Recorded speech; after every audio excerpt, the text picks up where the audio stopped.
Telangana CM Revanth Reddy కాసేపట్లో ఢిల్లీ వెళ్లనున్నారు. స్థానిక సంస్థల ఎన్నికల్లో బీసీలకు 42% రిజర్వేషన్ కల్పించడానికి అనుసరించాల్సిన విధానంపై ప్రముఖ న్యాయ నిపుణులతో భేటీ కానున్నారు.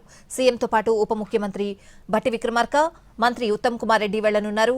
లీగల్ ఎక్స్పర్ట్స్ తో చర్చించి వారి అభిప్రాయాలను సేకరించాలని ఇప్పటికే మంత్రుల కమిటీ నిర్ణయించింది. న్యాయపరమైన చిక్కులు లేకుండా బీసీలకు 42% రిజర్వేషన్లు కల్పించడానికి ఎలా ముందుకు వెళ్లాలి అని మంత్రుల కమిటీ చర్చించింది. ఉపరాష్ట్రపతి ఎన్నికల్లో పోటీ చేస్తున్న జస్టిస్ సుదర్శన్ రెడ్డి, ప్రముఖ న్యాయవాది అభిషేక్ సింఘ్వి తదితరుల అభిప్రాయాన్ని తీసుకోవాలని కమిటీ నిర్ణయించింది.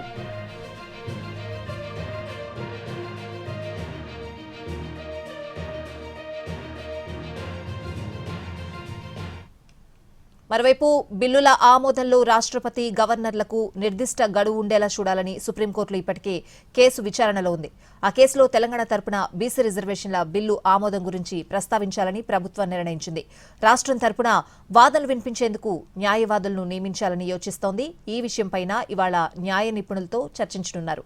రిజర్వేషన్ల అంశంపై ఎలా ముందుకు వెళ్లాలి అనేది తేలిన తర్వాత ఈ నెల 29న జరిగే మంత్రివర్గ సమావేశంలో చర్చించి ప్రభుత్వం అధికారికంగా నిర్ణయం తీసుకుంటుందని తెలుస్తోంది. ఈలోగా కాంగ్రెస్ సీనియర్ నేతల కమిటీ కూడా అధ్యయనం చేసి నివేదిక ఇస్తుందని పీసీసీ వర్గాలంటున్నాయి.